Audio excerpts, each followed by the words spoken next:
د ځوان قشر د استعدادونو لوړوالي او د ورانکاره ډلو د لا ښې پیژندنې په موخه د یو بل مثبت ګام پورته کول. تازه د کندوز پوهنتون مشرتابه لخوا د یاد پوهنتون له شاوخوا 1000 تنه زده کړیالانو څخه د شیطان لښکر تر سرلیک لاندې کتاب ازموینه واخیستل شوه. مسؤلین د دغې ازموینې له اخیستو موخه ټولنه کې د مطالعې د فرهنګ دودول او ځوانانو ته د خوارجو د اصلي څیرې ورپیژندل یادوي. هدفش ترویج فرهنگ مطالعه است در بین افراد جامعه، خصوصا جوانانی که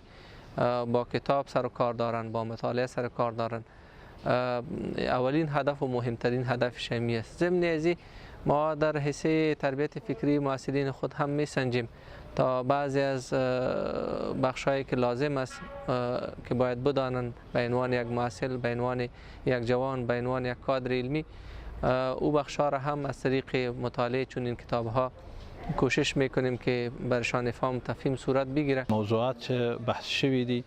نو هغه د دوی د فکری اصلاح د لپاره ډیر موثره او مهمه دي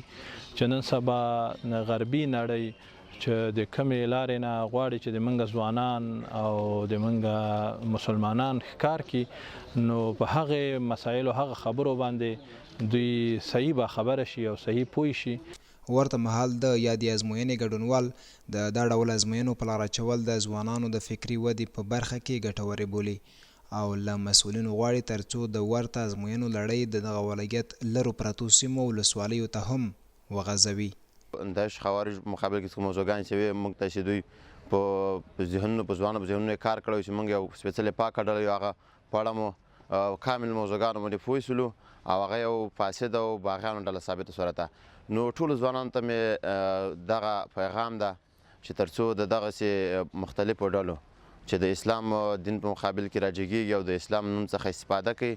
ځان رښتینی ګڼي، در مقابل که باید منگ ودریگو. چیزهایی که ما از این کتاب آموختیم درباره فتنه های خوارج بود و بخصوص داعش بود که در جامعه اسلامی فتنه ها را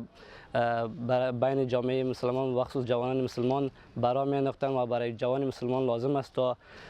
با این گونه اختلاف ها مثلا مبارزه کنه. د شیطان لښکر کتاب ازموینه داسې مهال اخیستل کیږي چې له دې وړاندې هم د کندوز پوهنتون له لوري په بېلابېلو پړاوونو کې د امارت پیژندنې کتاب ازموینه هم اخیستل شوې وه.